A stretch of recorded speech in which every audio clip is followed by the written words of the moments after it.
allow me to welcome Mr. Chinedu, who is going to be our next speaker. Mr. Chinedu is from Nigeria. He is a great friend of the youth. He loves engaging young people. I met him personally, I think it was in 2020 or 2021 in Uganda, and he was at Makerere University, dispensing his knowledge to the young people there. So his profile, because he's a senior citizen, is so long, but I'm going to just try to rush through it and summarize it. So Mr. Chinedu holds a Bachelor of Art degree in philosophy at Magna Cum Laude. I hope I didn't massacre that name. From the University of Calabar, Nigeria, and a Master of Art degree in philosophy from Imo State University, Nigeria. He recently earned the PhD from Imo State University and also in philosophy with the best thesis. Chinedu is a development worker with the NGO he founded in 2007 and incorporated in 2011, known as Initiative for the Development of the Next Generation, NEXTGEN. The organization was founded out of his passion to contribute to youth and community development. Chinedu ensures that the organization achieves its set objectives, but by implementing activities and projects that make a difference in the lives of rural dwellers. The activities center on health, skills acquisition, talent development issues.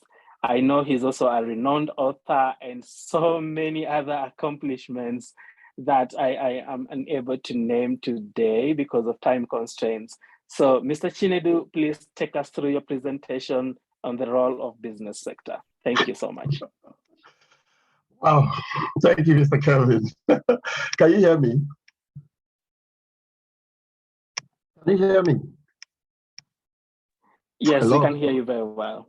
Yes, we can hear you Sorry very well. for putting you through all that. I told you earlier to summarize it. I just have it in the laptop. So whenever they request for it, I just forward it. Thanks a lot.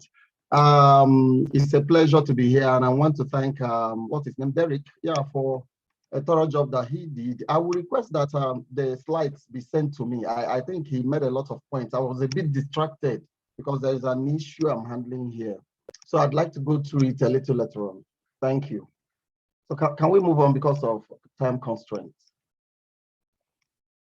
So I'm going to focus a little more on, the role of the business sector. We're talking about delivering long-term biodiversity conservation, and then we are looking at the contribution of the business sector. So we are saying here, our purpose is to promote conservation of biodiversity by engaging all stakeholders.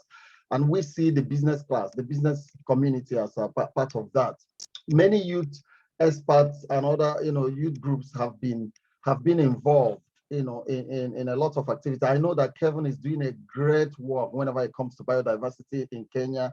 I have an NGO, a section of my NGO. We're also trying our best here, but it is important that the business class is made to see the role they ought to play in making sure that we push on in the quest to conserve biodiversity. Let's go to the next one. Well, we know that 30-30 translates to about having 30% of marine and land environment protected by 2030. We want 30% of marine and land environments to be protected. We want them protected by 2030. That's what we mean by 30 by 30. And this is in tandem, in agreement with the United Nations Declaration of the next 10 years. I think that's the decade we're in. It's called the Decade of Restoration. And we know that conferences are going on, and the conference is going on in Egypt as we talk here now. So it's important. Every segment of society is part of this. And the business sector cannot be left behind in this. Next. Yeah, next slide. Well, for time's sake, just rush through this. Biodiversity, we know, captures all varieties of life on Earth and extends to all resources that are utilized. And conservation is talking about stymieing and preventing wastage of something. Next one, and then when we are talking about the restoration, protection, and management of all varieties of life and also resources. That's essentially what we are talking about when we talk about biodiversity. Let's go to the next one. I will concentrate on the business angle. Next, please. Well, we maybe later on, if we have this, we can, yeah, let's focus on this one. This way I will pay. Please go back. The previous one. The one before, yes. So I see businesses. No, the slide, no, not this one. After this. Next, yeah, hold it here. So I see businesses as entities and concerns that carry out professional activities and are usually established for profit motive. Their reason for existing is usually for profit, in ordinary sense of it. Of course, we know that there are non-profit businesses, like many of us are involved in non-profit endeavors, NGOs, CBOs, and all of that. But essentially, when we talk about business, in the sense I'm using it here, we are referring to entities and concerns that are mainly interested in making profit. And so in doing that, we see that the activities of businesses depend so much on resources that the natural environment provide. And this is a major concern for conservation, because we are talking about sustainability in terms of making use of the resources that are available now, and also making sure that the future generation has something to fall back on, not using up everything and then the future generation starts endangered. So businesses depend on resources that natural environments provide. And if they do that, that means they have to be out of business if the raw materials and resources are no longer available. So if you're getting something from the forest with which you're working, if you're getting something from the water with which you're making profits, it is your duty to make sure that you conserve even as you use it. Because if you exhaust the resources, none is left. That means you'll be out of business. And then we're going to endanger the future generation. Next one.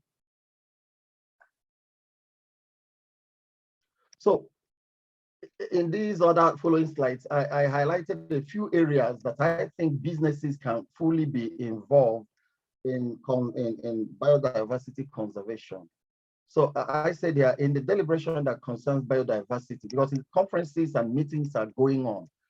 And I'm arguing that since it has direct bearing on their existence, I mean businesses, since biodiversity has direct bearing on the existence of businesses as the major supplier of resources, then business concerns must be part of that deliberation. They must be part of the discussion, because this is where you get your resources from. This is where you get, let's say, raw materials from. The things you need to do business come from, the biodiversity we are talking about. So any meeting that revolves around biodiversity, the business sector must essentially be part of it. So that's one way I think they should be involved. For instance, the conference, the COP going on now in Egypt, the business world should be part of it because they depend on biodiversity, so they should be part of it. Wherever meetings are being held, if you're holding a meeting in Kenya or in Nigeria, we must make sure we invite the business sector. I go to point 2. The business sector is expected to promote aggressively the sustainable use of biological resources through their workplace. Here that businesses should enshrine issues of conservation in their policies, so that when workers come on board, they are acquainted with these policies, and then they make sure in their practices, in the things they do, they must make sure that they uphold the policies that lead towards sustainability.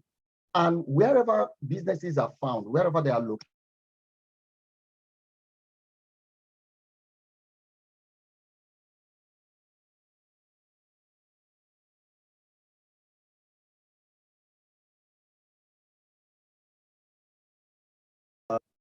species there. So one aspect that businesses can be involved is promoting aggressively the sustainable use of biological resources. I go to the next one. Businesses are expected to contribute substantial financial resources, a percentage of their profit, to activities and programs, either by them or non-profit or even government. No, please, hold on.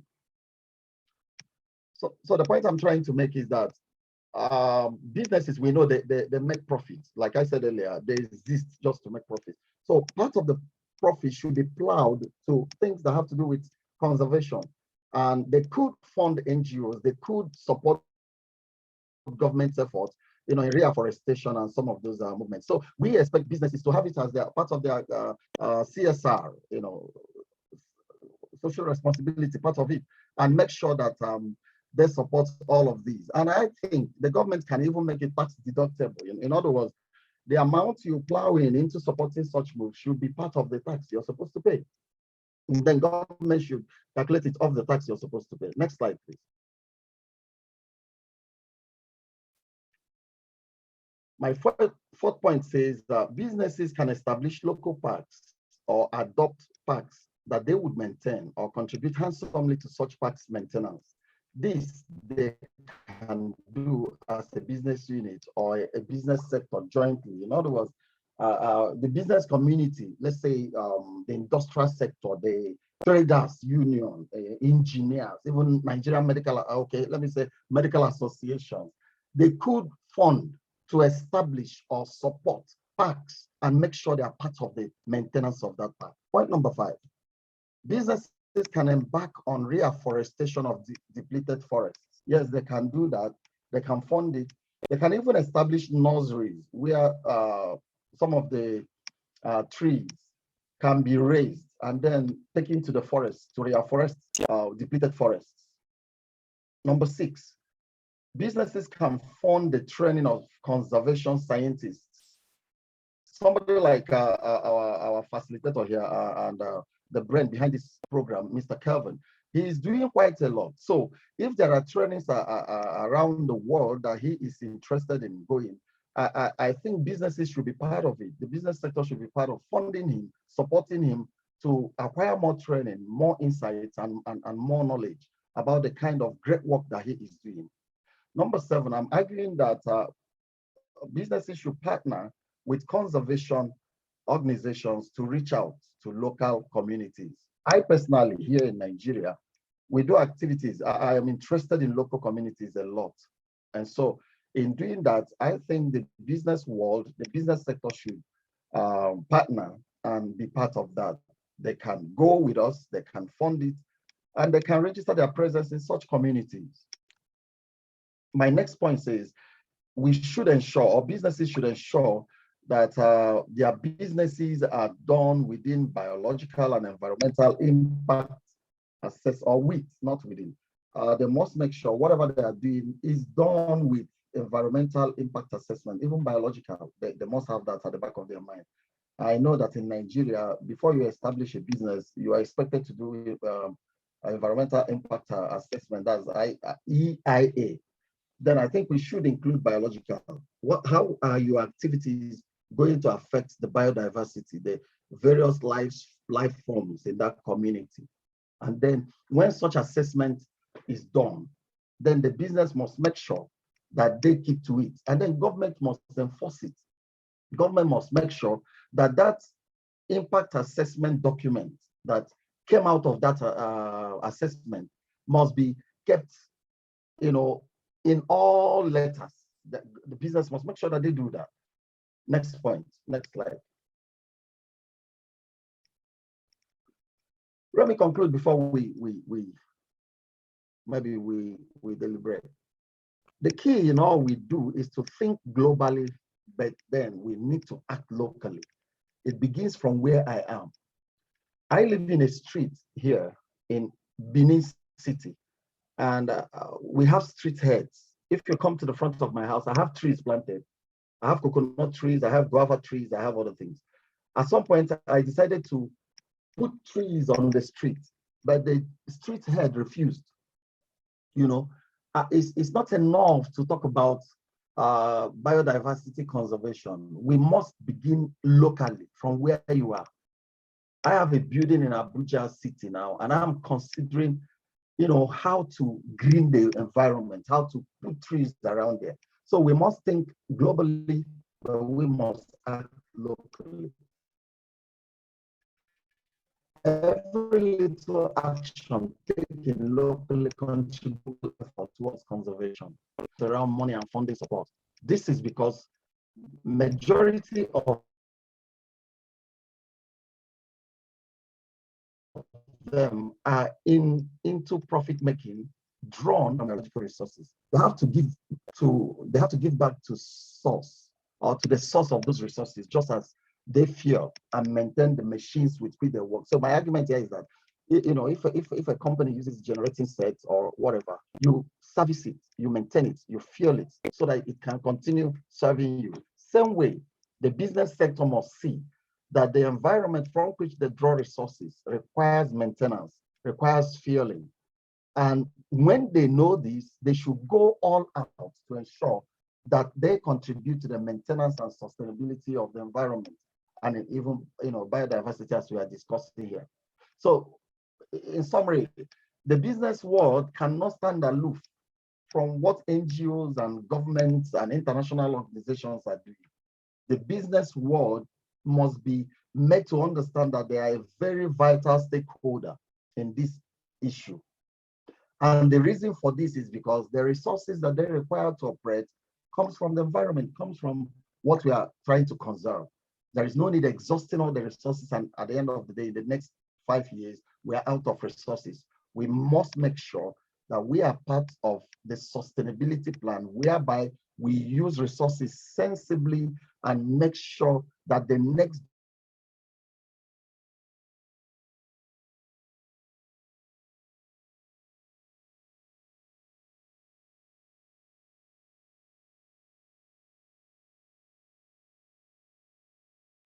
Mr. Chinedu, I'm sorry, but I think you're frozen. I don't know if it is just in this whole thing. I know you're asking. Sorry, Dr. Chinedu. Yeah, I'm done. You call for. I think you froze.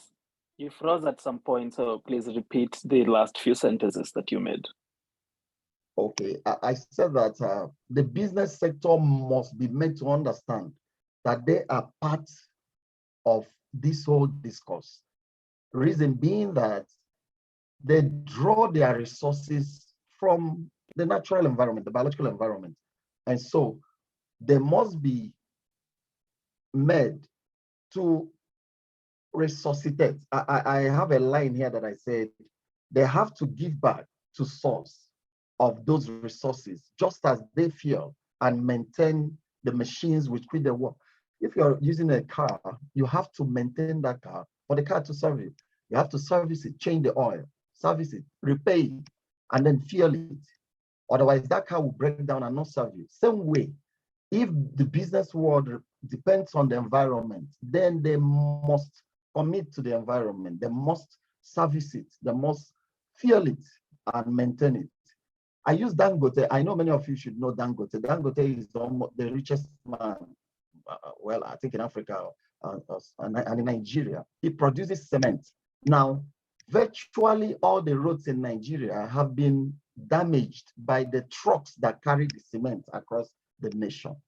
When the government of a state in Nigeria repairs the road, the truck passes through it because they carry heavy duty loads. In Nigeria, the train system isn't perfect yet.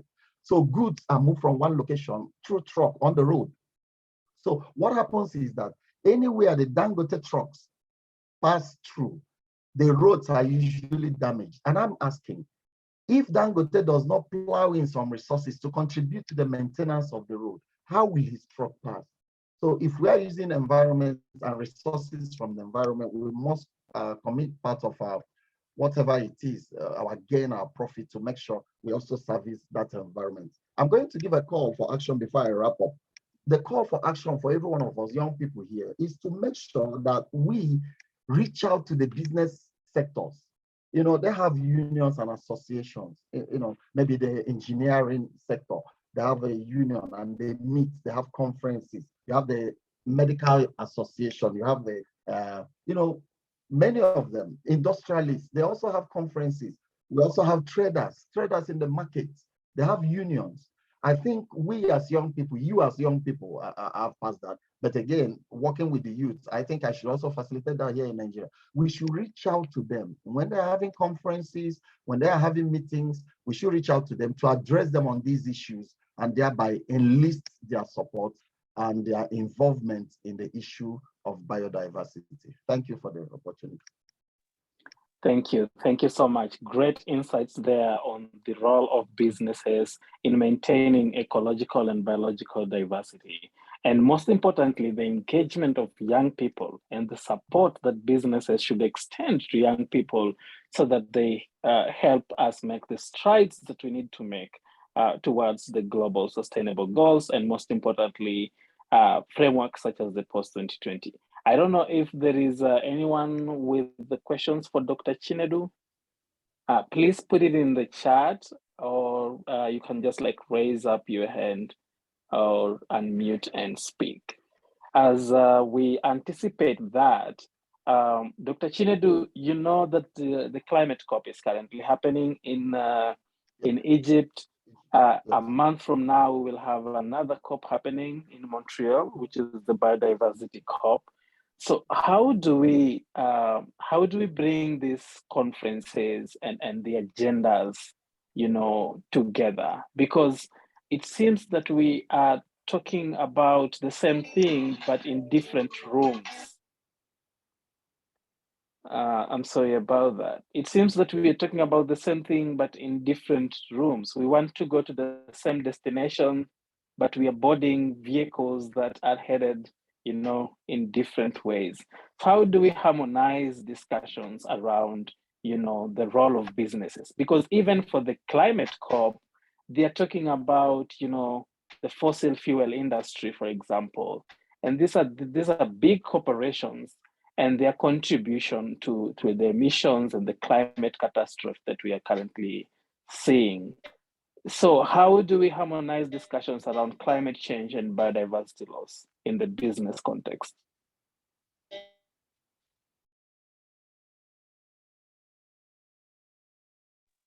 Oh, I'm so sorry we lost Dr. Chinedu. I hope he will come back to answer us.